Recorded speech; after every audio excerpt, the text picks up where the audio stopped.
திருவண்ணாமலை அருகே ஜவ்வாது மலைவாழ் மக்கள் மேல்நிலைப் பள்ளியில் பள்ளி கல்வித்துறை சார்பில் தமிழ்நாடு பாரத சாரண சாரணியர் இயக்கத்தின் வடக்கு மண்டல திரள் அணி நிகழ்ச்சி நடைபெற்றது.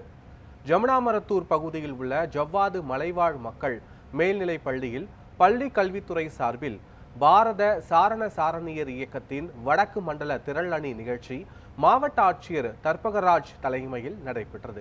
இந்த நிகழ்ச்சியில் சிறப்பு அழைப்பாளராக பள்ளி கல்வித்துறை அமைச்சர் அன்பில் மகேஷ் பொய்யாமொழி தொடங்கி வைத்தார். இதையடுத்து செய்தியாளர்களிடம் பேசிய அவர் சாரண சாரணியர் இயக்கத்தின் சிறப்புகள் குறித்தும் அவை எவ்வாறு செயல்படுகின்றன என்பது குறித்தும் விளக்குமாறு எடுத்துரைத்து பேசினார். மேலும் பள்ளியில் வடிவ வகுப்பறை கட்டாயம் என்று நாங்கள் சொல்லவில்லை என்றும் உங்களுக்கு பயனுள்ளதாக இருந்த பின்பற்றிக் கொள்ளலாம் என்று தான் சொல்லியிருக்கிறோம் என்றும் அவர் கூறினார். சார், இப்ப இந்த வடிவம் பள்ளி வகுப்பறை பற்றி ஒரு கேள்வி எழுப்புறாங்க.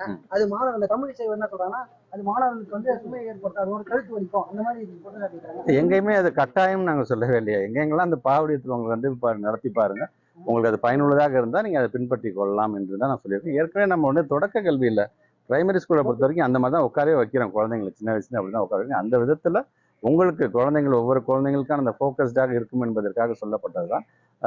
கிளாஸ் ரூம் போர்டை தான் பார்க்கணும் இல்லை, டீச்சர்ஸ் அந்த இடத்துக்கே வந்து பாடம் நடத்த வேண்டும் என்கிற விதத்தில் தான் அது முடிவு செய்யப்பட்டது. இது வந்து கட்டாயம் கிடையாது என்பதை நான் தெரிவிச்சுக்கிறேன்.